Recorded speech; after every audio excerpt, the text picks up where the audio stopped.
묵도하시겠습니까?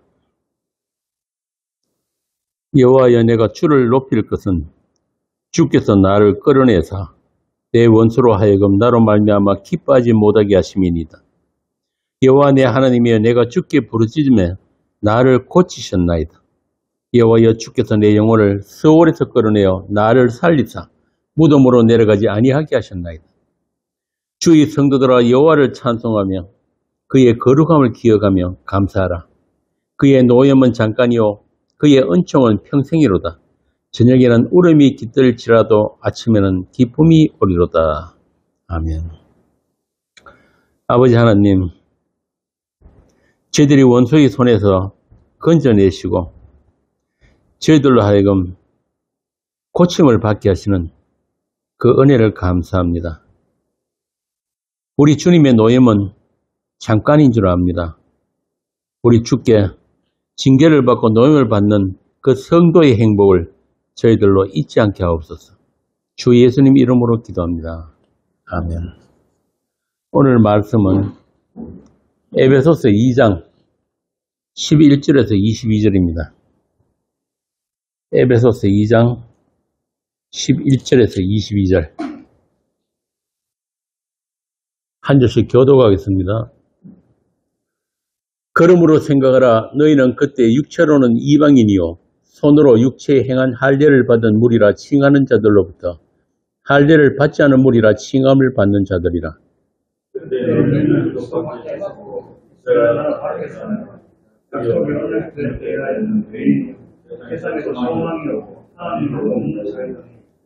이제는 전에 멀리 있던 너희가 그리스도 예수 안에서 그리스도의 피로 가까워졌느니라.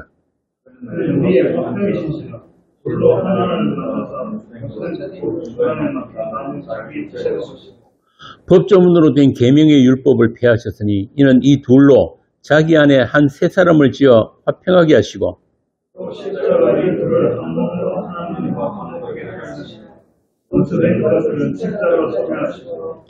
또 오셔서 먼 데 있는 너희에게 평안을 전하시고 가까운 데 있는 자들에게 평안을 전하셨으니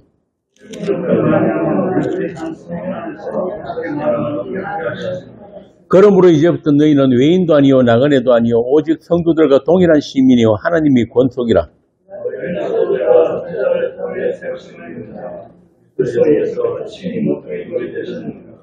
그의 안에서 건물마다 서로 연결하여 주 안에서 성전이 되어가고 너희도 성령 안에서 하나님이 거하실 처소가 되기 위하여 그리스도 예수 안에서 함께 지어져 가느니라. 아멘. 오늘 본문을 보시면 11절과 12절에 그때의 너희는 이란 말이 반복해서 나오는 것을 우리가 볼 수 있습니다. 너희는 그때에 그리스도 밖에 있었고 이스라엘 나라 밖에 있던 이방이라는 것이죠. 그리고 이방인이라는 규정이 하나님의 약속, 언약들에 대해서 외인이었다. 이 말은 하나님께서 이스라엘에게 주신 계명과 약속들에 참여되지 못한 상관이 없는 외인이다. 즉 하나님과 아무 관련이 없는 자라는 뜻이에요. 그러면서 할례 이야기가 나옵니다. 이스라엘은 하나님으로부터 할례 언약을 받은 아브라함의 자손이죠. 하나님이 선민이라는 표식으로 그들은 난지 8일 만에 할례를 행했습니다. 그래서 할례를 받지 않은 자를 하나님의 백성이 아닌 이방인으로 구별했단 말이에요. 그러니까 이스라엘과 이방인의 그 구별이 이 할례였던 거예요. 심지어는 개라고까지 무시를 했어요. 이방인들에 대해서. 그런데 우리가 지난 시간에 했던 것처럼 그 이스라엘은 자신들이 그런 율법 행위로 하나님이 될 수 없다는 것을 앞서 보여주는 하나의 시범적의 역할로 불려놓은 이스라엘이에요. 그러니까 할례를 비롯해서 모든 율법 행위나 제사, 성전까지도 오실 그리스도를 모형하는 것이고 그리스도에 의해서 완성되어야 하는 그 의미가 충족되어지는 그런 율법과 성전 제사였단 말입니다. 그래서 사도 바울은 그런 이스라엘의 실패로 말미암아서 하나님의 약속이 이방에까지 미치게 되었다고 로마서에서 이야기하고 있어요. 한번 봅시다. 로마서 11장 11절에서 12절. 그러므로 내가 말하노니 그들이 넘어지기까지 실족하였느냐? 그럴 수 없느니라. 그들이 넘어짐으로 구원이 이방인에게 이르러 이스라엘로 시기나게 함이니라. 그들의 넘어짐이 세상의 풍성함이 되며 그들의 실패가 이방인의 풍성함이 되거든. 하물며 그들의 충만함이요. 한 군데 더 봅시다. 11장 25절에서 31절. 25절에서 31절. 형제들아 너희가 스스로 지혜 있다 하면서 이 신비를 너희가 모르기를 내가 원하지 아니하노니 이 신비는 이방인의 충만한 수가 들어오기까지 이스라엘의 도로는 부정하게 된 것이다. 그리하여 온 이스라엘이 구원을 받으리라 기록된 바 구원자가 시온에서 오사 야곱에게서 경건하지 않은 것을 돌이키시겠고 내가 그들의 죄를 없이 할 때에 그들에게 이루어진 내 언약이 이것이라 함과 같으니라. 복음으로 하면 그들이 너희로 말미암아 원수된 자요 택하심으로 하면 조상들로 말미암아 사랑을 입은 자라. 하나님의 은사와 부르심에는 후회하심이 없느니라. 너희가 전에는 하나님께 순종하지 아니하더니 이스라엘이 순종하지 아니하므로 이제 긍휼을 입었는지라. 이와 같이 이 사람들이 순종하지 아니하니 이는 너희에게 베푸시는 긍휼로 이제 그들도 긍휼을 얻게 하려 하심이니라. 이와 같은 하나님의 선택, 하나님의 열심에 대해서 사도는 에베소 교회에게 이스라엘과 이방이라고 하는 그 구도 속에서 다시 설명을 하고 있습니다. 본문 보겠습니다. 이 본문에는 먼저 그때로 시작되는 11절, 12절 부분, 그리고 이제는이라는 말로 서술이 되는 13절에서 18절, 그리고 19절이 그러므로 이제부터라는 말로 다시 설명되는 19절, 22절, 이렇게 세 부분으로 나누어지는 것을 우리가 볼 수 있는데, 이 전부가 다 이방인이라고 하는 모든 죄인들, 그러니까 하나님의 약속을 모르고 그리스도 밖에 있는 죄인들, 이스라엘이든 이방이든 상관이 없어요. 하나님을 모르면은 다 이방인이란 말이에요. 그들의 과거, 현재, 미래를 이야기하는 것입니다. 바울은 이방인이라는 단어를 내세워가지고 죄인들의 상태가 어떠한지를 지금 이야기하고 있는 거예요. 그 죄인들의 상태를 우리가 전에 했던 2장 1절에서 3절에 보면은 이렇게 이야기합니다.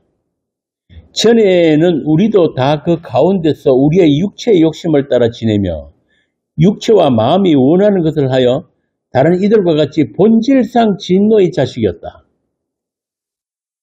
본질상 진노의 자식이었다. 한마디로 허물과 죄로 죽었다는 뜻이에요. 그런데 4절부터 6절에서 하나님이 창세전에 선택하신 하나님의 백성들을 그 크신 사랑으로 그리스도와 함께 살리셨다. 함께 일으키셨다. 일으킨다는 이 단어가 부활이라는 뜻이거든요. 함께 일으키사 그리스도 예수 안에서 함께 하늘에 앉히셨다. 이미 옮겨졌다. 그리고 7절에 그런 우리로 말미암아 나타나게 될 하나님의 영광이 어떠한지, 그리고 그 은혜의 지극히 풍성함이 오고 오는 세대에 어떻게 나타날 것인지를 기술하고 있는 거예요. 이렇게 오늘 본문 11절에서 22절까지의 말씀은 에베소서 2장 1절부터 7절까지의 말씀을 이방인인 에베소 사람들을 예로 들면서 아주 구체적으로 복음적으로 다시 설명을 하고 있단 말입니다. 당시 에베소 교회에는 이방인은 에베소인들과 유대인이 섞여 있던 교회예요. 그래서 바울은 의도적으로 이스라엘과 이방인의 차이를 설명하면서 이방인인 에베소가 어떻게 구원받은 것인지를 다시 확인시켜줄 필요가 있었던 것입니다. 그러니까 유대인들과 비교하면서 이방인인 너희들이 얼마나 하나님에 대해서 무지했고 구원 불가능한 자들이었는지를 확인시켜 줄 필요가 있었다 이 말입니다.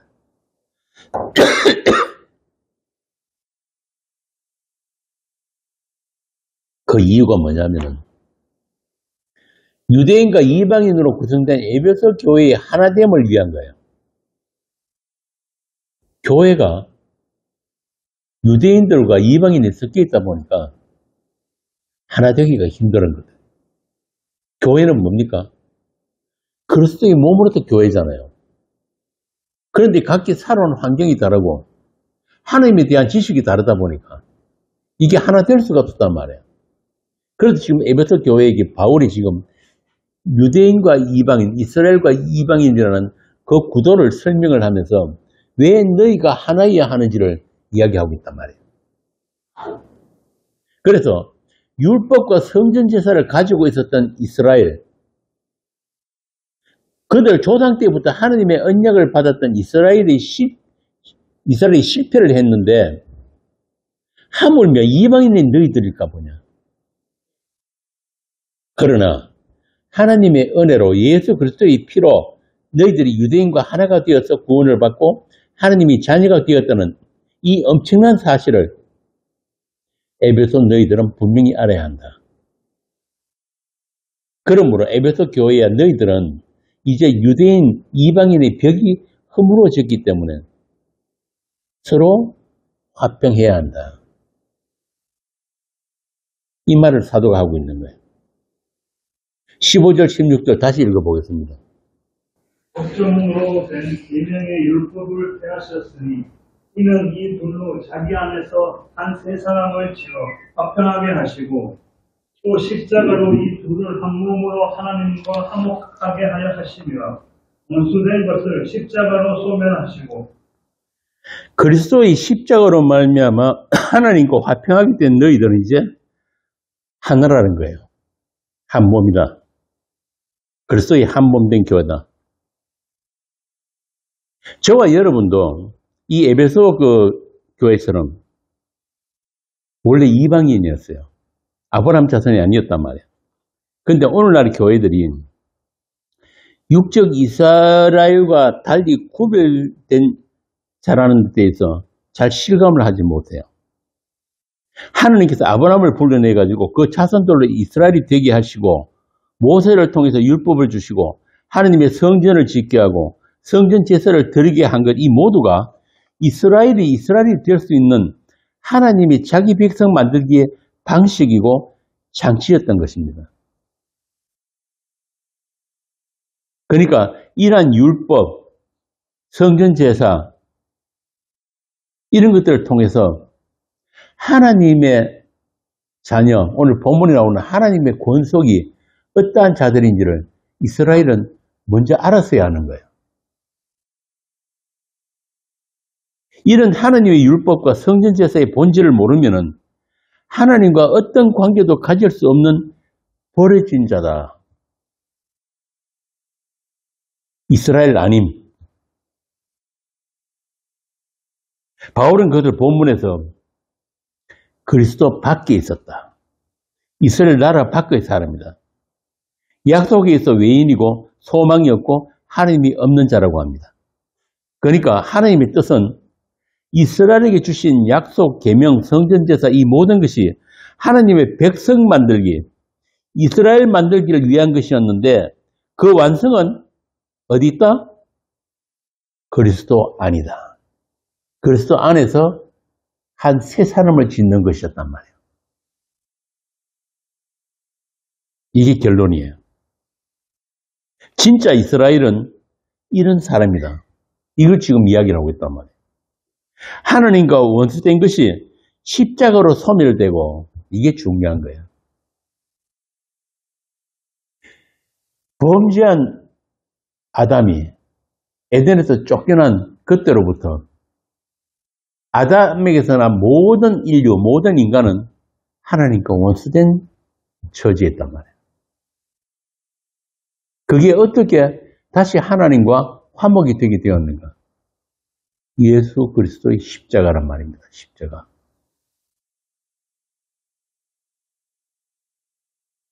예수님이 육체로 의문, 글로 쓰여진 그 율법이 폐하게 된 그 상태가 이스라엘의 시작인 거예요. 바울은 지금 에베소뿐만 아니고 로마서에서도 계속해서 갈라디아서 말할 것도 없이 누가 이스라엘인가를 이야기하고 있는 거예요. 자, 그러면은 이스라엘을 이스라엘 되게 하기 위해서 하나님께서 주신 율법은 무엇인가? 오늘 우리가 이 율법에 대해서, 성경이 말하는 율법에 대해서 다시 한번 우리가 정리를 할 필요가 있습니다. 이스라엘이 그렇게 자기들이 자존심으로 여겼던 그 율법이 대체 무엇이길래 예수님의 육체로 폐하여야 했던가? 그 예수님의 몸 안에서 유대인과 이방인이 하나가 될 수가 있고 이 하나 된 세 사람이 하나님과 화목하게 된다는 것이 무엇을 말하는가? 그것을 지금부터 하나씩 살펴보도록 하겠습니다. 이 2장 11절에서 21절 말씀은 우리가 몇 차례 나누어서 계속할 텐데요. 여러분도 이 말씀을 한 구절 한 구절씩 곰곰이 묵상을 해보시고 우리가 이렇게 모였을 때 함께 나눌 수 있기를 바랍니다. 자, 그러면 하나님께서 이스라엘에게 주신 율법의 문제부터 살펴보도록 하겠습니다. 우리가 신앙생활을 하면서 이 율법에 대한 이해가 분명하지 않으면 많은 혼란을 겪게 되는데요. 오늘 강론을 통해서 그 율법에 대한 이해와 정리가 분명하게 될 수 있길 바랍니다. 자, 율법은 무엇인가? 한마디로 율법은 하나님적인 인격체에서 자연스럽게 나오게 되는 성품과 행위예요. 그러니까 우리가 흔히 말하는 천국, 하나님 나라는 이러한 율법이 일상적으로 누가 시키지 않아도 몸에서 스스로 이렇게 나올 수 있는 그런 사람들이 사는 곳을 천국이라고 하는 거예요. 그래서 이 율법은 하나님 나라 천국의 삶의 원리라고도 합니다. 하나님의 형상으로 지음받은 인간에게 하나님이 요구하시는 행동 양식으로서의 율법이란 말입니다. 그래서 인간은 이 율법대로 살 때 가장 행복할 수 있어요. 인간이 인간답게 살 수 있는 매뉴얼로 주신 것이 율법이란 말입니다. 자, 그런데 요즘 소위 복음한다는 사람들이 어떻게 인식을 하냐면 율법은 나쁜 거, 복음은 좋은 거. 우리가 지킬 수도 없는 정죄의 수단으로서 율법 정도로 아는 분들이 많아요. 그런데 야고보서에 보면은 자유하게 하는 율법이 나오죠. 그게 뭡니까? 복음이죠, 복음. 율법과 상관없는 게 아니란 말이에요, 복음이. 예수님이 그러시잖아요. 진실로 너희에게 이르노니 천지가 없어지기 전에는 율법이 1.1획도 결코 없어지지 아니하고 다 이루리라. 마태복음 5장 10절. 이런 말씀 앞에서 어떻게 막 사는 게 예수 믿는 거라고 그렇게 가르치냐 말이에요. 율법이 한 가지라도 어기면은 형벌을 받게 돼요. 그런데 성경에서 말하는 형벌은 다 뭔지 아세요? 하나밖에 없어요. 정혜인 집사는 뭔지 아세요? 하나님의 형벌은 하나밖에, 사형이에요, 사형. 뭐 징역 몇 년, 뭐 무기징역 이런 거 없단 말이에요. 다 사형이에요. 영원한 사망. 계시록에서 말하는 그 둘째 사망. 자, 그런데 같은 성경인 갈라디아서는 이렇게 이야기를 합니다. 한번 봅시다. 갈라디아서 3장 10절에서 11절.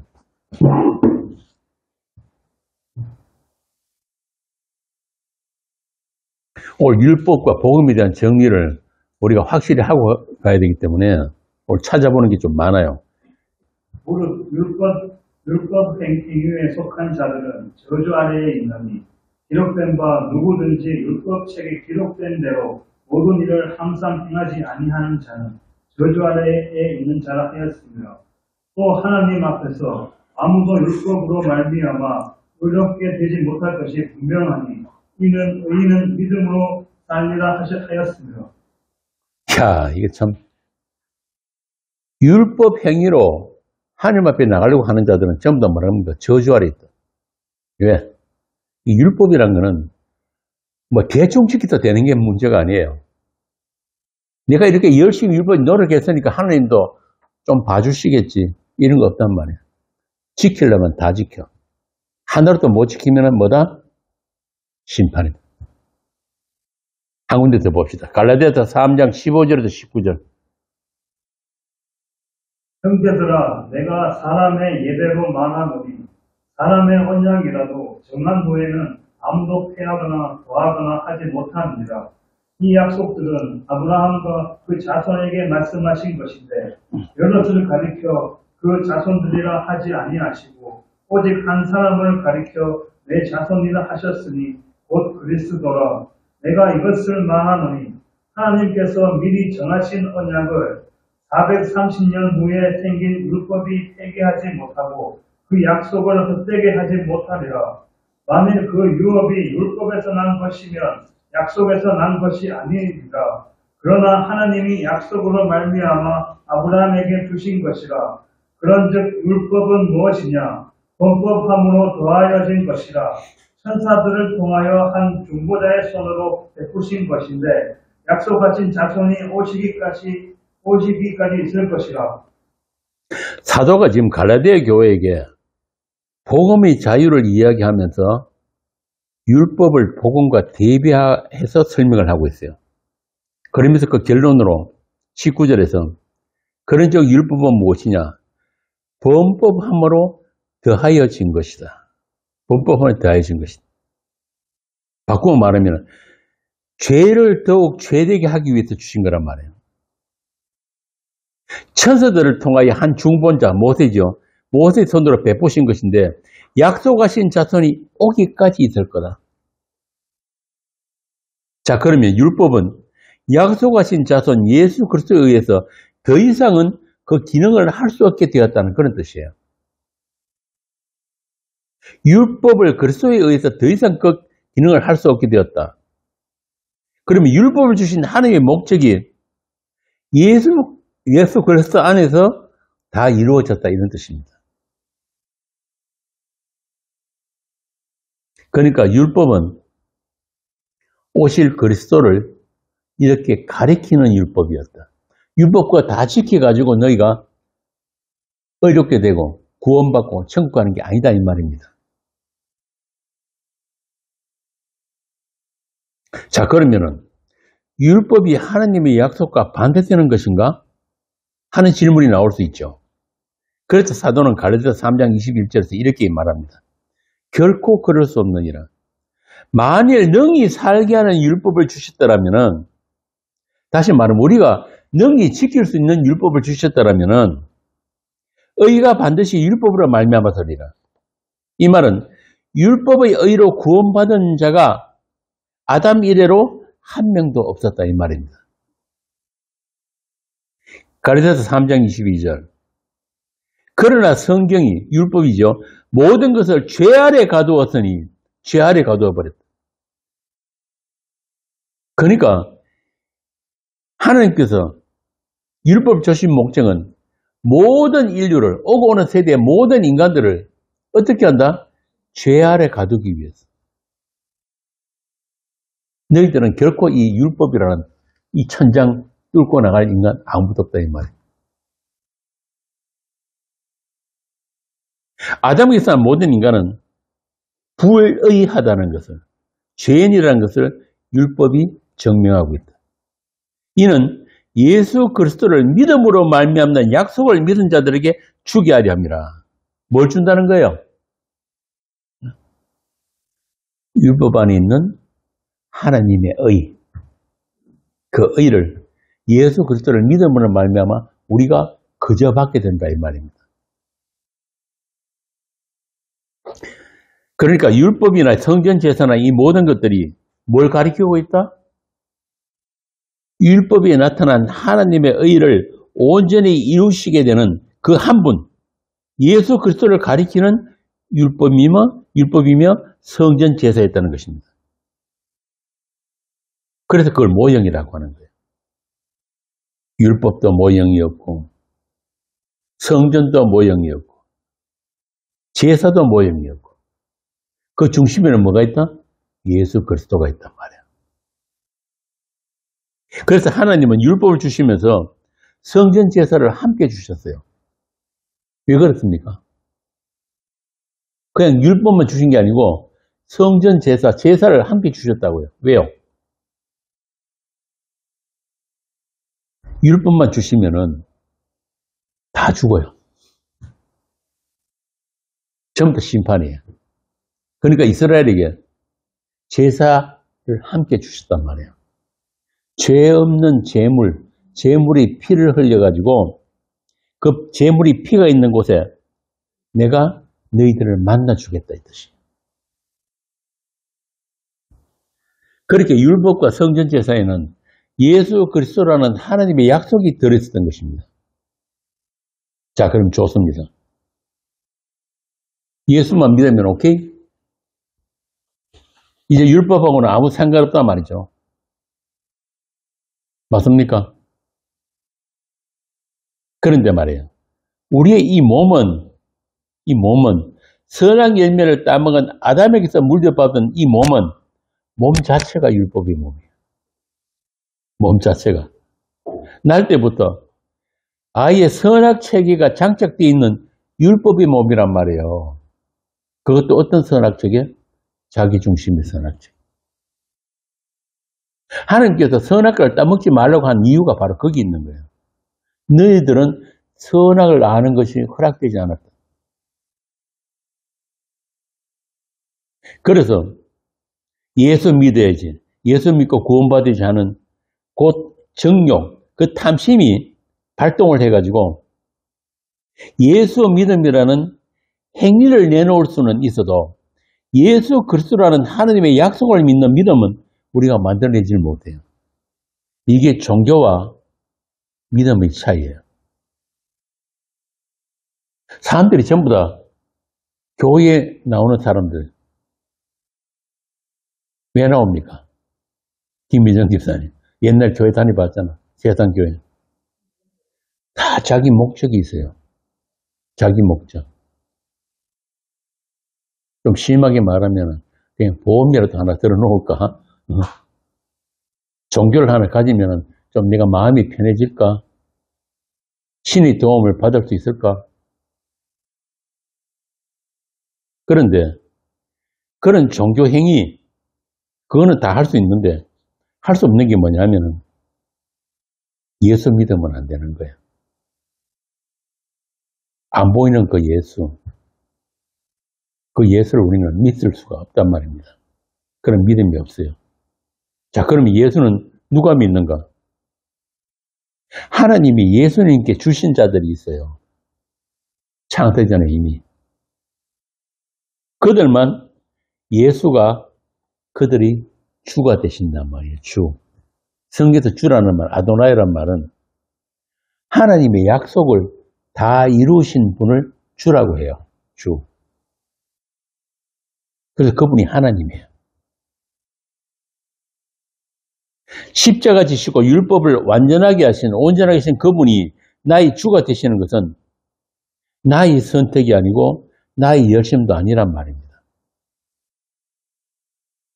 창세전에 확증된 하나님의 약속이 성령에 의해 찾아진 자들에게 작동하게 될 때 하나님께서 자기 사람들의 인생에 개입하게 될 때 비로소 우리의 눈이 그분에 대해서 열리고 우리 귀가 열린단 말입니다. 그걸 안다고 해요. 안다. 쉽게 말해 성령에 의해서 살리심을 받은 자들만 예수님과 관계를 가지게 되는 거예요. 관계. 이걸 믿음이라고 해요. 믿음이 다른 말은 관계예요. 관계. 내가 믿습니다 한다고 해서 믿어지는 게 아니란 말이에요. 그런 거는 내 의지고 내 결단, 내 열심, 그게 아니고 그분과 하나님이 정하신 한 분 주 예수 그리스도와 관계를 가지는 것. 관계. 이걸 믿음 아니라고 한단 말이에요.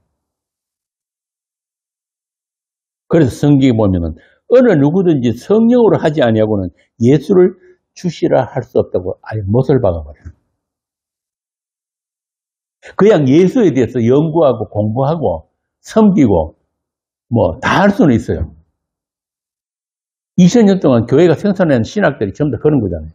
그런데 그분이 나의 주님이 되는 그 관계성은 교회도 못 만들어주고 목사도 못 만들어주고 신학도 못 만들어주고 안 된단 말이에요. 우리의 선택이 아니란 뜻이에요. 그분의 선택이에요. 그분에서 찾으셨을 때만 아, 이분이 나의 주님이구나, 이분이 나의 하나님이구나를 알게 되는 거예요. 이게 굉장히 중요한 겁니다. 그렇게 선택은 하나님만 하실 수 있는 선택이에요.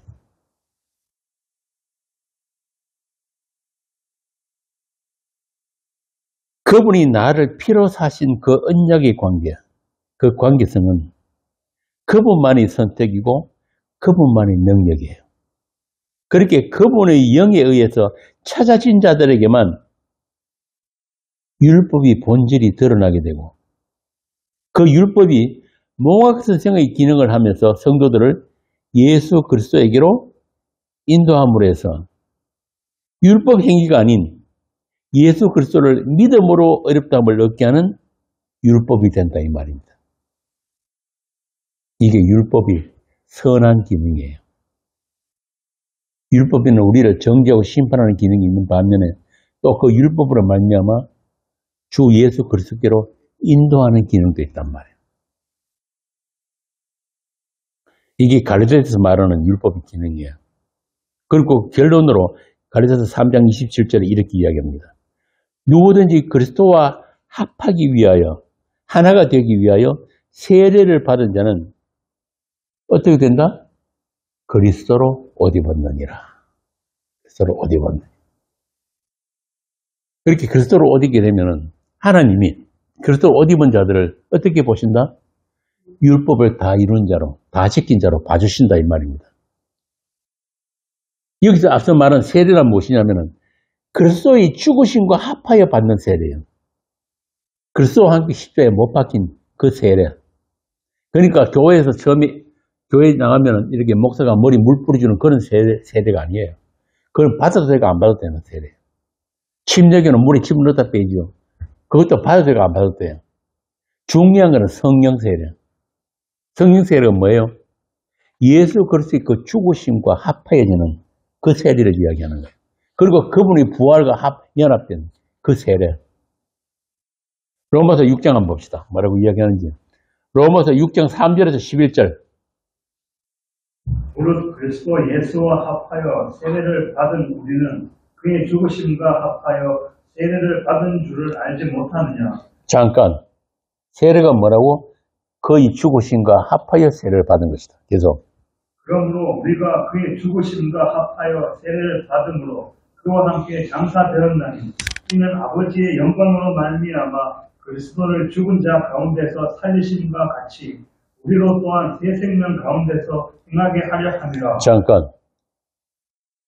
그분이 죽으심과 함께 죽어버렸다. 연합되었다. 이들만 그리스도가 살리실 때, 하나님께서 그리스도를 부활시키실 때 같이 부활했단 말이에요. 자, 그런데 문제가 뭐냐 하면은 요즘 뭐 부활신앙이 뭐니 하는 사람들 있죠. 저 춘천에서 시작되는 거. 그 사람들이 뭐라고 이야기하면은 요 앞부분 그리스도의 죽으심과 합하여 요걸 무시해버리는 거예요. 뭐 자꾸 죽는 이야기만 하냐.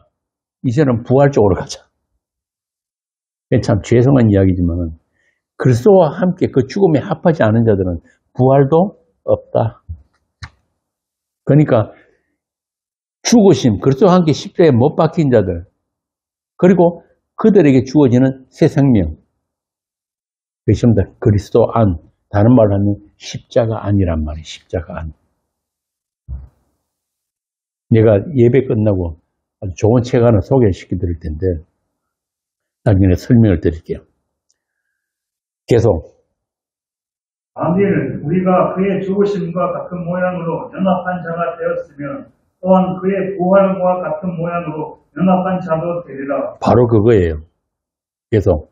우리가 알거니와 우리의 옛사람이 예수와 함께 십자가에 못 박힌 것은 죄의 몸이 죽어 다시는 우리가 죄에게 종노릇하지 아니하려 함이니 이는 죽은 자가 죄에서 벗어나 의롭다 하심을 얻었음이라. 만일 우리가 그리스도와 함께 죽었으면 또한 그와 함께 살 줄을 믿노니 이는 그리스도께서 죽은 자 가운데서 살아나셨음에 다시 죽지 아니하시고 사망이 다시 그를 주장하지 못할 줄을 알미로라. 그가 죽으심은 죄에 대하여 단번에 죽으심이요 그가 살아계심은 하나님께 대하여 살아계심이니 이와 같이 너희도 너희 자신을 죄에 대하여는 죽은 자요 그리스도 예수 안에서 하나님께 대하여는 살아있는 자로 여길지어다. 이런 말씀은 제가 벽에 붙여놓으세요.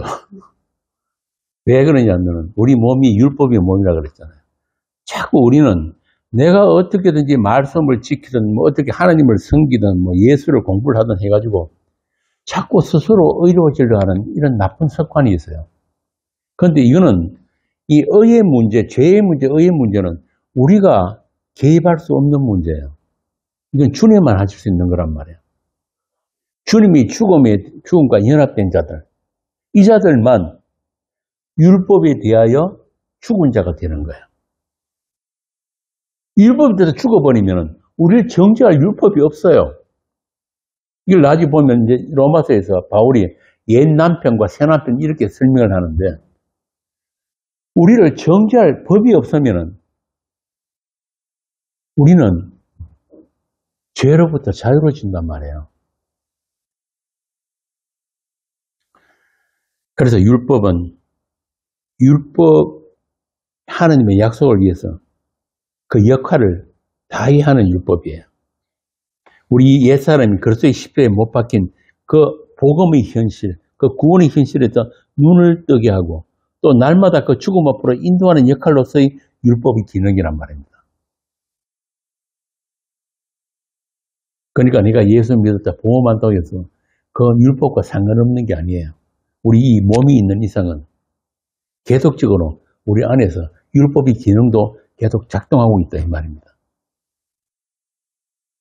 우리는 아직도 육신 가운데 살기 때문에 믿음보다는 선악행위, 율법행위에 더 친숙한 몸을 가지고 있기 때문에 그래서 갈라디아서 3장 27절에서 말하는 그리스도로 옷 입은 성도는 자신의 내부에서부터 치열한 전투가 벌어지게 된다. 그리스도로 옷 입지 않은 사람들은 그냥 종교행위, 율법행위를 대해서 문제가 되지 않아요. 그런데 그리스도로 옷을 입게 된 그 순간부터 자신의 안에서부터 치열한 전투가 벌어지게 되는데 그 전투를 통해서 우리 육은 날마다 죽임을 당한다. 어떻게? 내가 주님과 함께 십자가에 못 박힌 자였구나. 나의 옛사람은 이미 주님과 함께 죽은 자가 맞구나. 그걸 계속해서 반복해서 깨닫게 해주는 그런 기능이란 말입니다. 그럴 때 우리는 율법의 선함을 인정하게 된다. 예수 그리스도의 이름 앞에 우리가 다시 무릎을 꿇게 되는 거예요. 당신의 그 은혜가 아니면은, 당신의 그 불쌍히 여기심이 아니면, 우리 주님이 다 이루심이 아니었다면, 저는 이 율법이 정죄에서, 심판에서 벗어날 길이 없는 죄인 맞습니다. 이걸 반복적으로 확인시켜 주는 것입니다. 그렇게 어떤 의도, 어떤 착함도 잘남도 내어놓을 수 없는 죄인이 면목 없이 빈손으로 애통한 마음으로 예수님이 다 이루심을 그저 전가받게 되는 그것까지가 율법의 역할이에요. 그리고 그들만 율법을 즐거워하게 된다. 하느님 그 율법의 선함을 즐거워하게 된다. 율법을 다 이루신 그 그리스도를 우리가 그때 다시 바라보게 된다. 시편 한번 봅시다. 시편 1편 2절 제일 앞장. 오직 여호와의 율법을 즐거워하여 그의 율법을 주야로 묵상하는도다. 이거란 말이에요. 율법 하나하나 안에 들어있는 우리 주 예수 그리스도 그분을 즐거워하게 되는 거예요. 그렇게 율법의 그 기능을 다 했으면은 이제는 더 이상 지켜야 할 법이 자체가 없는 거예요. 법이 없으면 정죄도 없죠. 이렇게 결코 정죄함이 없는 그리스도 안에 있는 상태가 하나님이 자기 형상으로 지으신 사람으로 완성된 상태다 이 말입니다. 하나님이 사람을 지으시고 뭐라고 합니까? 보시기에 좋았다. 그게 바로 그리스도 안에 있는 사람이에요. 그들이 성품, 인격, 행위 모두가 거룩하고 흠이 없는 아들들로 완성되어 있다. 그곳이 하느님 나라인 것입니다. 로마서 8장 한번 봅시다. 로마서 8장 1절에서 6절. 그러므로 이제 그리스도 예수 안에 있는 자에게는 결코 정죄함이 없나니 이는 그리스도 예수 안에 있는 생명의 성령의 법이 죄와 사망의 법에서 너를 제거하였습니다. 율법이 육신으로 말미암아 연약하여 할 수 없는 그것을 하나님은 하시나니 곧 죄로 말미암아 자기 아들을 죄 있는 육신의 모양으로 보내어 육신의 죄를 정하사 육신을 따르지 않고 그 영을 따라 행하는 우리에게 율법의 요구가 이루어지게 하려 하심이니라. 육신을 따르는 자는 육신의 일을, 영을 따르는 자는 영의 일을 생각하나니 육신의 생각은 사망이요 영의 생각은 생명과 평안이니라. 육신의 생각은 하나님과 원수가 되나니 이는 하나님의 법에 굴복하지 아니할 뿐 아니라 할 수도 없음이라. 육신에 있는 자들은 하나님을 기쁘시게 할 수 없느니라. 육신의 생각이 뭐예요? 내가 선과 악을 구분하고 선한 일은 하고 악한 일은 내가 버리고 이게 육신의 생각이에요. 율법 행위. 우리 몸에서 아주 자연스럽게 나오는 거예요. 그런데 그거는 뭐가 된다 그래요? 하나님과 원수가 된다. 왜 원수가 되느냐? 너희들이 도저히 지킬 수 없는 그 율법, 그리고 그 율법의 저주와 심판을 누가 대신 받은 거예요? 아들이 대신 받았단 말이에요. 그런데도 불구하고 너희들 아직도 예수 그리스도의 그 은혜와 사랑을 모르고 다시 율법 행위로 돌아간다? 그러면은 하나님과 원수가 된단 말이에요. 이제 율법이 뭔지 이해가 되시죠? 좀 더 이해를 돕기 위해서 한 군데 더 봅시다. 로마서 7장 4절. 로마서 7장 4절부터 8장, 우리 방금 읽은 8장 1절까지인데요. 좀 길지만은 천천히 한번 읽어봅시다. 언제 기회가 되면은 이 로마서 7장, 8장, 우리 옛날에 그 기억나세요? 금요일 되면은 지금 없어졌는데 뼈다귀 식당에서 이 로마서 했던 기억나시죠? 그때도 했었는데 이 로마서 7장과 8장은 굉장히 중요한 겁니다. 로마서 7장 4절부터 8장 1절까지 너무 기니까 우리 교독 한번 할까요? 그러면은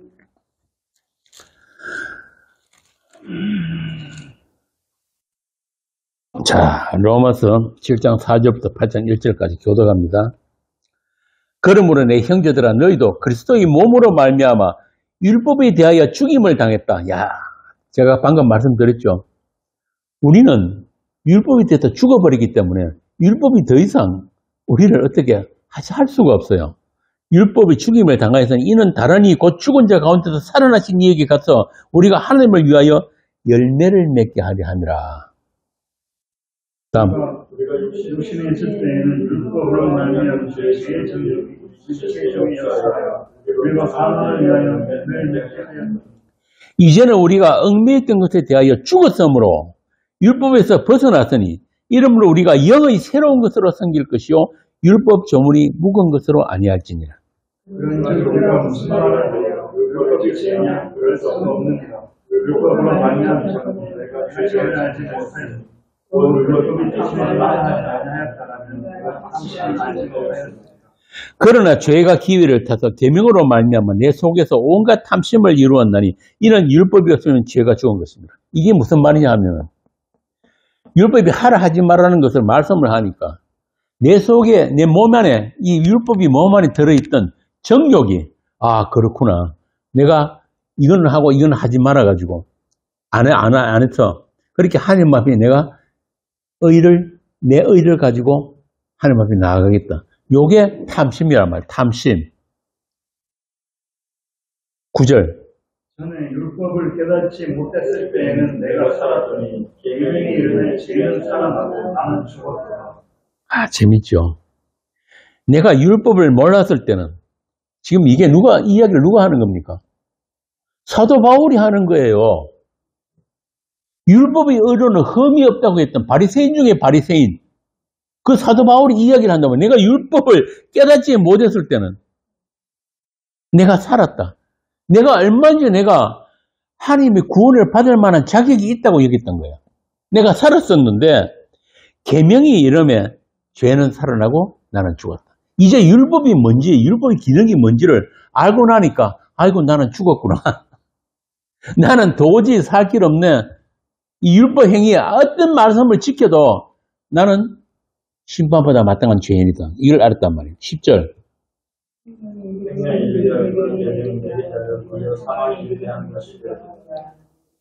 죄가 기회를 타서 계명으로 말미암아 나를 속이고 그것으로 나를 죽였는지라. 이런 보건대 율법은 거룩하고 계명도 거룩하고 의로우며 선하다.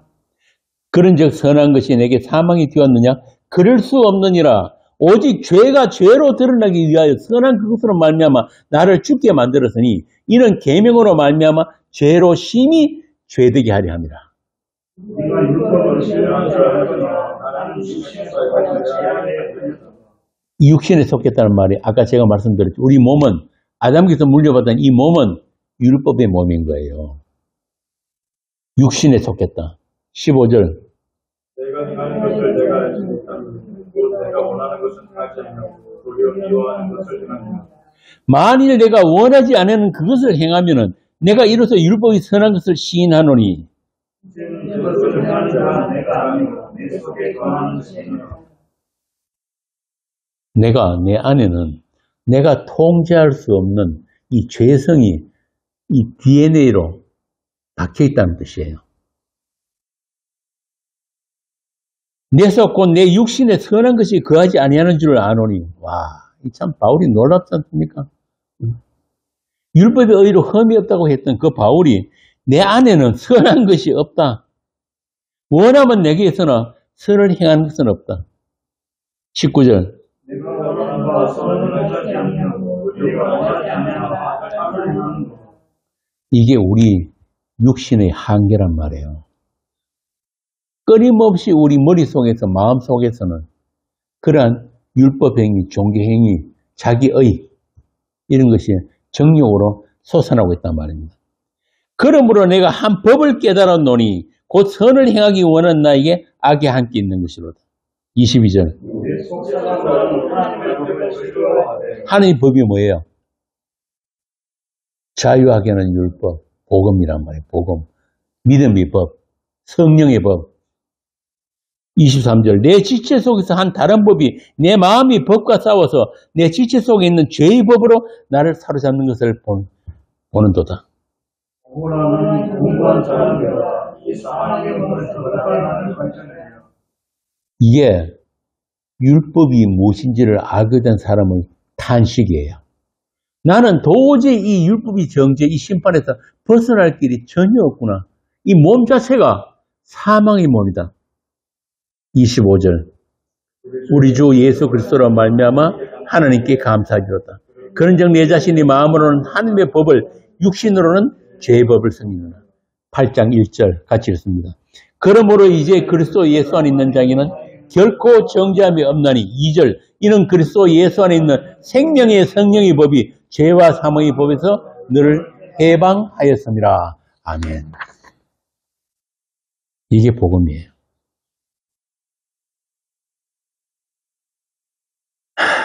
이제 율법과 믿음의 관계, 율법과 복음의 관계를 이해가 되시죠?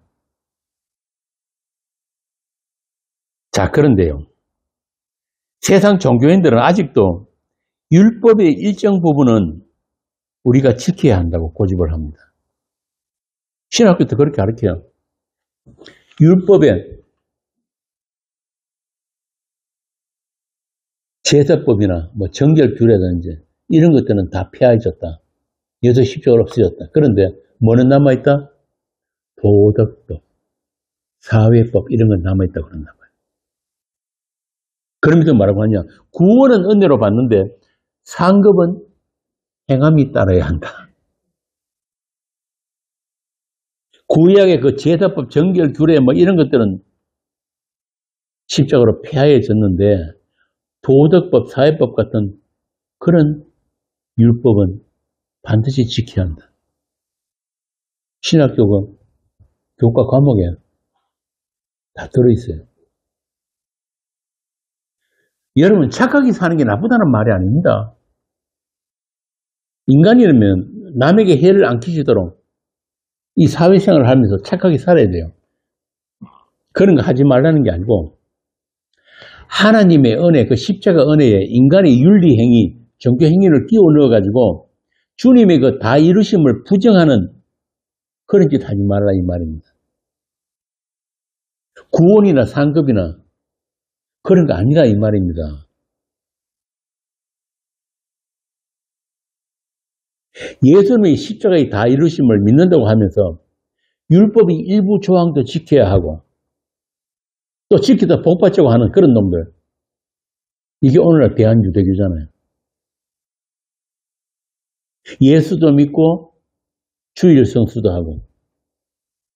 주일 성수란 말이 성경에 있다 없다? 없어요. 그런데 왜 그들이 주일 성수를 하자고 하느냐면은 구약의 안식일이 신약의 주일이 됐다고 우기는 거예요. 그런데 주일이란 말 자체가 성경에 없어요.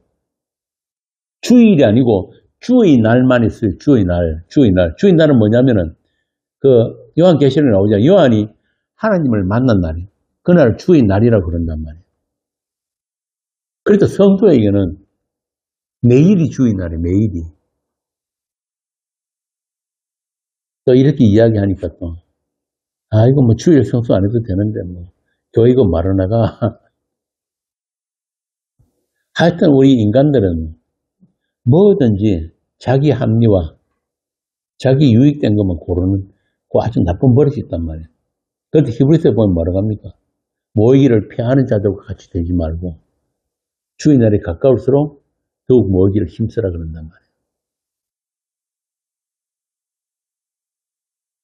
예수도 믿고 11조도 하고 이 한국 교회가 타락한 가장 이 근본적인 이유가 뭐냐면 11조. 가톨릭 성당에서 우리 보고 놀린다니까요. 아이고 저놈들 봐라. 계획주의 한다 그래 놔놓고 아직도 11조 가르치고.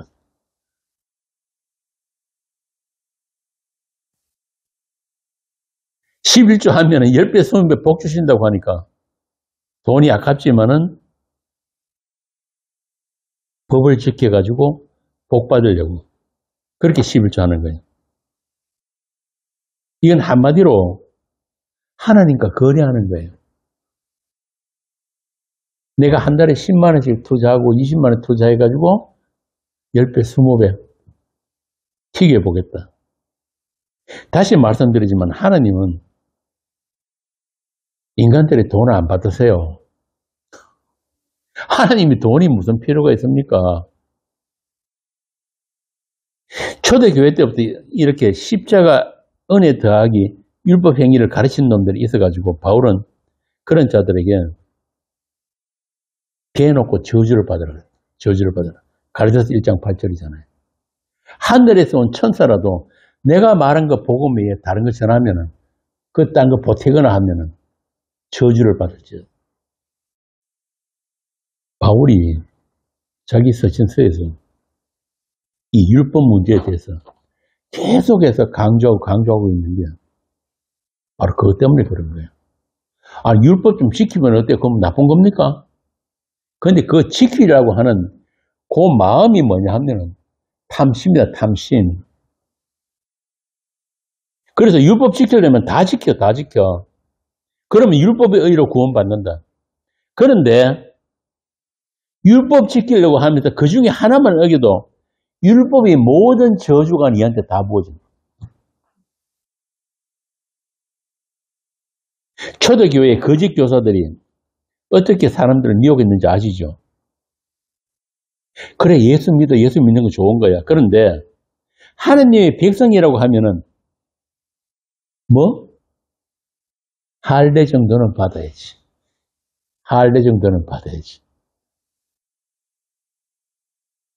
그래가지고 보면 갈라디아서 고린도서 할 거 없이 바울이 너희들 할례 그거 받지 말고 아예 그 통째로 끊어버려. 아니, 니들 내가 그만큼 복음 전했는데 아직도 그런 말에 쏘아 넘어가냐? 또 한 가지 더 있죠. 하나님의 백성이면 뭐는 지킨다? 안식일 정도는 지켜야 한다. 이런 식으로 교인들을 미혹한 거예요. 예수님의 그 십자가 다 이루심, 그 은혜의 완전함으로부터 사람들을 멀어지게 한다. 자꾸 의심하게 만들고. 사도는 작정하고 모든 교회에게 보낸 편지에서 그런 자들을 쫓아내라고 합니다. 용납하지 말라고 그런단 말이에요. 고린도후서 11장 4절 한번 봅시다. 사도가 뭐라고 하는지. 아니 누가 가서 우리가 전파하지 아니한 다른 예수를 전파하거나 혹은 너희가 받지 아니한 다른 양을 받게 하거나 혹은 너희가 받지 아니한 다른 복음을 받게 할 때에는 너희가 잘 용납하는구나. 바울이 얼마나 속이 터졌으면 이런 소리를 하겠어요. 너희들을 뺨을 때리고 너희를 잡아먹어도 그거 모르고 그런 놈들 쫓아가더라 이 말입니다. 그리스도의 은혜를 모독하고 그 복음의 그 영광의 광채를 가리려고 하는 사단의 계획에 쏙지 마라. 너희들이 그들이 말대로 한 가지라도 율법 행위를 보태게 되면은 너희들은 모든 율법을 지킬 의무를 가지게 된다. 한마디로 율법이 저주 아래로 다시 돌아간다 이 말입니다. 그러면서 율법의 모든 조문이 어떻게 폐기되었는지, 예수님의 십자가가 율법을 어떻게 온전히 했는지, 십자가로 우리의 죄를 대신하시고 다 이루신 약속으로 말미암은 그 의를 우리에게 어떻게 전가해 주셨는지 그거 알으라는 거예요. 거의 모든 서신에서 그 율법과 복음의 관계를 밝히 전가하고 있는 거예요. 고린도서 2장 8절에서 17절 한번 봅시다. 누가 철학과 헛된 소임수로 너희를 사로잡을까 주의하라. 이것은 사람의 전통과 세상의 소름소문을 따르며 그리스도를 따름이 아니니라. 그 안에는 신성의 모든 충만이 육체로 거하시고 너희도 그 안에서 충만하여졌으니 그는 모든 통치자와 권세의 머리시라. 또 그 안에서 너희가 손으로 하지 아니한 할례를 받았으니 곧 육의 몸을 벗는 것이요 그리스도의 할례니라. 너희가 세례로 그리스도와 함께 장사되고 또 죽은 자들 가운데서 그를 일으키신 하나님의 역사를 믿음으로 말미암아 그 안에서 함께 일으키심을 받았느니라. 십자가 은혜의 필연성을 무시하고 여전히 율법 행위의 미련을 가진 자들, 또 복음의 자유를 자기 합리화에 써먹는 자들, 영지주의자. 요즘도 그런 사람들 많습니다. 이런 자들에게는 구약에서 기록된 율법의 저주가 그대로 실행된다는 사실도 알아야 하는 거예요. 하나님이 율법을 주시면서 이 율법을 지키면은 이런 복을 받게 된다고 쭉 설명을 하십니다. 신명기 28장에서. 그런데 그 복 받는 것보다 저주가 더 많아요. 신명기 28장 15절에서 19절 한번 봅시다. 신명기 28장 15절에서 19절. 내가 들어와도 저주를 받고 나가도 저주를 받으리라. 내가 악을 행하여 그를 잊음으로 내 손으로 하는 모든 일에 여호와께서 저주와 혼란과 책망을 내리사 망하며 속히 파멸하게 하실 것이며 여호와께서 내 몸에 연병이 들게 하사 내가 들어가 차지할 땅에서 마침내 너를 멸하실 것이며 여호와께서 폐병과 열병과 염증과 합질과 한재와 풍재와 썩는 재앙으로 너를 치시리니 이 재앙들이 너를 따라서 너를 진멸하게 할 것이라. 내 머리 위에 하늘은 노시 되고 내 안에 땅은 철이 될 것이며 여호와께서 비 대신에 티끌과 모래를 내 땅에 내리시리니 그것들이 하늘에서 내 위에 내려 마침내 너를 멸하리라. 여호와께서 내 적군 앞에서 너를 패하게 하시리니 내가 그들을 치러 한 길로 나가서 그들 앞에서 7길로 도망할 것이며 내가 또 땅의 모든 나라 중에 흩어지고. 어마무시하지요. 한 군데 더 봅시다. 신명기 28장 58절에서 61절. 내가 만일 이 책에 기록된 이 율법의 모든 말씀을 지켜 행하지 아니하고 내 하나님 여호와라 하는 영화롭고 두려운 이름을 경외하지 아니하면 여호와께서 내 재앙과 내 자손의 재앙을 극렬하게 하시리니 그 재앙이 크고 오래고 그 질병이 중하고 오래일 것이라. 여호와께서 내가 두려워하던 애굽의 모든 질병을 내게로 가져다가 내 몸에 들러붙게 하실 것이며 또 이 율법책에 기록하지 아니한 모든 질병과 모든 재앙을 내가 멸망하기까지 여호와께서 내게 내리실 것이니. 하나님의 율법에는 이런 저주를 담고 있습니다. 그런데 문제는 세상 어떤 인간도 하나님의 말씀, 율법을 지킬 수 있는 인간은 없다는 사실이에요. 선악을 따먹고 하나님의 형상이 깨어져 버린 아담에게서 난 모든 인간은 율법의 저주 아래 있다. 이게 현실입니다. 불순종 아래 있다. 로마서 11장 32절. 그런데도 하나님이 선민이라고 하는 유대인들은 이 율법을 지켜서 영생을 얻겠다고, 하나님 앞에 당당히 나가겠다고 오해를 했단 말이에요. 하나님, 어떤 법이든 우리에게 주세요. 우리가 다 지켜드릴게요.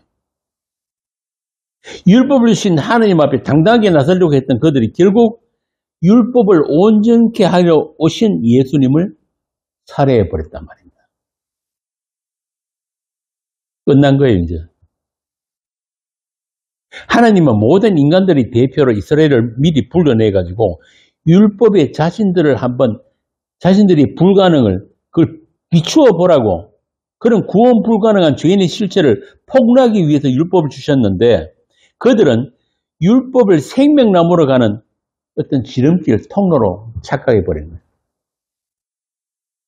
그런 인간들의 악함을 하나님은 아시고 율법과 함께 주신 게 아까 말씀드린 그 성전 제사란 말입니다.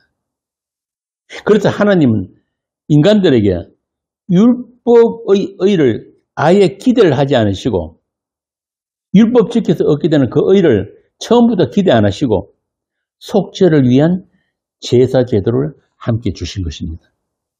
자, 그런데도 이스라엘은 그 성전 제사까지도 자기들의 목적을 위해서 오용하고 성전을 강도의 소굴로 만들어버렸다. 예수님이 그러셨잖아요. 너희는 내 집을 강도의 소굴로 만들어버렸다. 마가복음 11장 17절. 여기서 강도는 자기 목적을 위해서 하나님을 도둑질하는 강도예요. 자기 목적을 위해서 교회 나오고 자기 목적을 위해서 예수 믿고 이게 전부 다 하나님 도둑질하는 거란 말입니다. 한편 구약에 보면은 그 대제사장이 허가를 받아가지고 성전에 쓰이는 소, 양, 비둘기를 독점해가지고 팔아먹는 자들이 있었죠. 또 돈도 환전해주고.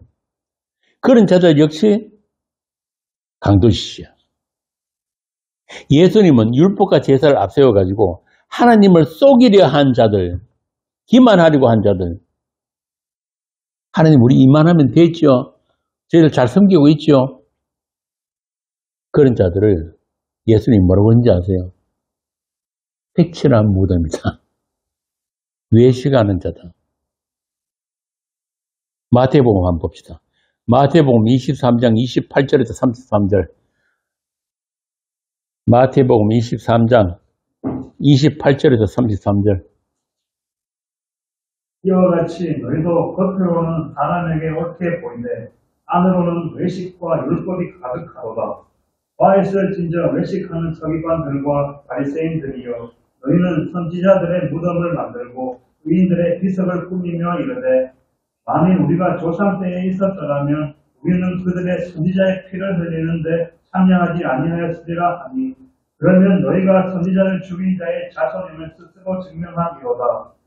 너희가 너희 조상의 분량을 채우라. 뱀들아 독사의 새끼들아, 너희가 어떻게 지옥의 판결을 피하겠느냐. 그러므로 내가 너희에게 선지자들과 지혜 있는 자들과 서기관들을 보내매, 너희가 그 중에는 더러는 죽이거나 십자가에 못 박고 그 중에서 더러는 너희 회당에서 채찍질하고 이 동네에서 저 동네로 따라다니며 박해하리라. 하나님이 선지자들을 보내셨는데 이스라엘은 그 선지자들이 무슨 이야기를 했습니까? 너희들이 그 율법행위, 너희들 성전에서 이것 갖고 구원 못 받아 이야기한 거예요. 떼어놓고. 예레미야는 심지어 성전 앞에 서가지고 이것은 성전이 아니라 성전 아니라 그랬다니까요. 맞아 죽을 소리 했죠. 그러니까 그들이 어떻게 했다 그래요? 그들을 패고 죽이고 쫓아내고.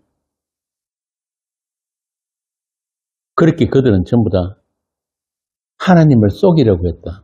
외식했다.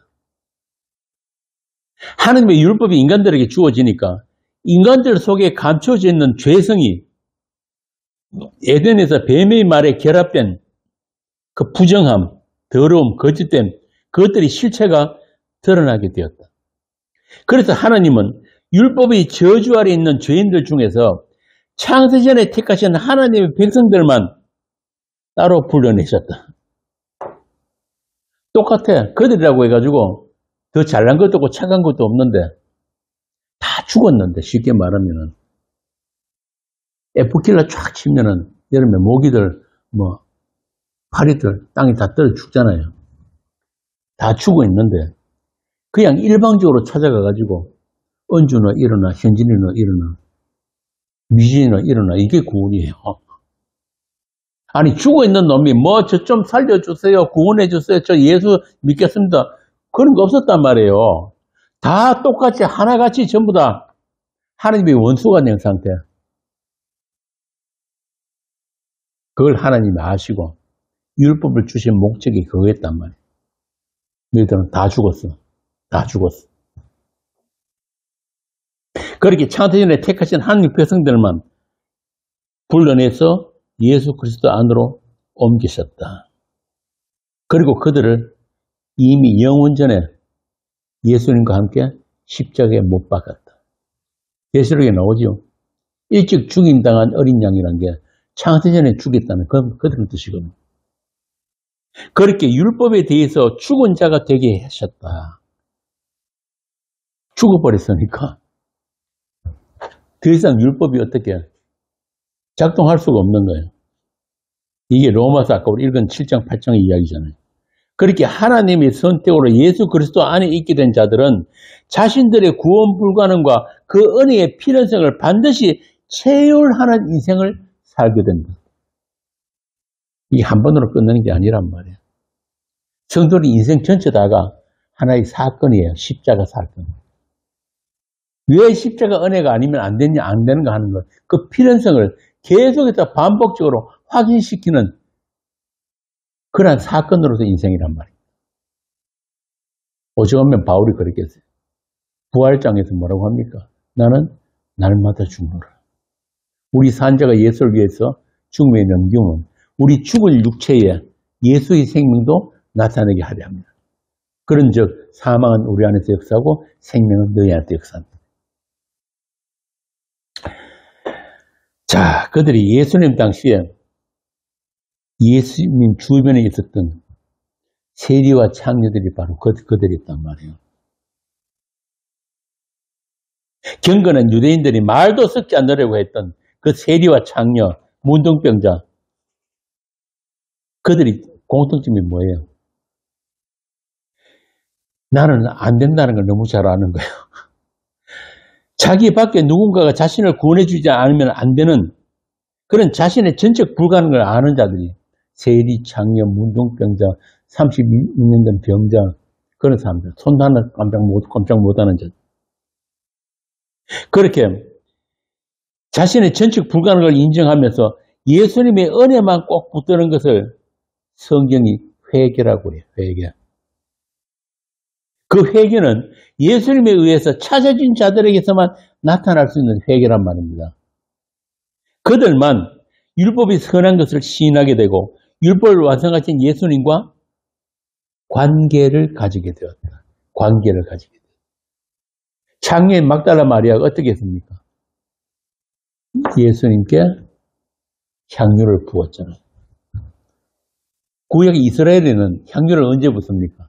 왕이나 제사장 삼을 때 붓고 또 장사 치를 때 그때 붓는 거예요. 그러니까 그 막달라 마리아 창녀 귀신 들린 자는 나는 당신의 죽음에 내가 부어지지 않으면 나는 가망 없습니다. 이걸 알았단 말이에요. 그 이야기예요. 그냥 옥합게 해가지고 향유 붓는 정도가 아니고 자기 자신을 예수님의 죽음에 부어버린 거예요. 이게 구원이란 말입니다. 이게. 행위가 아닌 믿음이고 선악 구조를 벗어버린 사랑의 관계. 사랑의 관계. 하나됨의 관계. 갈라디아서 5장 6절이 그 이야기예요. 갈라디아서 5장 6절 한번 봅시다. 그리스도 예수 안에서는 할례나 무할례나 조력이 없으되 사랑으로서 역사하는 믿음뿐이니라. 할례가 뭐예요? 율법행위잖아요. 어떤 율법행위도 아무 의미 없다. 뭐만 있다? 사랑으로 역사하는 믿음. 앞에 거 빼면 안 돼요. 오직 사랑으로 역사하는 믿음뿐이다. 예수 그리스도의 그 믿음 안에서 서로 사랑하는 것, 이 상태가 율법의 완성인 거예요. 하나님 사랑, 이웃 사랑. 이 앞으로도 이 에베소서 2장 11절부터 2장 마지막까지는 여러 번에 걸쳐가지고 좀 더 깊이 있게 우리가 들여다볼 텐데요. 오늘은 사도가 말하는 이 그리스도 안에 있는 율법의 완성 그리고 화평에 대해서 우리가 함께 나누었습니다. 다음 시간에 좀 더 살펴보기로 하고 오늘 강론은 여기까지 하겠습니다. 기도하겠습니다. 아버지 하나님, 하나님을 알지도 못하고 약속에 대해서도 외인이었던 우리가 그리스도의 피로 하나님의 백성이 되고 권속이 되는 이 놀라운 은혜의 영광을 우리로 날마다 더 크게, 더 높게, 더 깊이 알아가는 그런 성도들이 되게 하시고 그리스도 안에서 서로 연결하여서 하나님의 성전으로 지어지는 이 엄청난 현실을 우리가 체휼하고 누리고 찬송하는 그런 복된 교회가 되게 하여 주옵소서. 우리 주 예수님 이름으로 기도합니다. 아멘. 아까 제가 말씀드린 대로 아주 좋은 책을 하나 소개를 해드릴게요. 이 값도 그렇게 안 비싸요. 차재성 교수가 쓰는 십자가 그 신비와 역설이라는 책이거든요.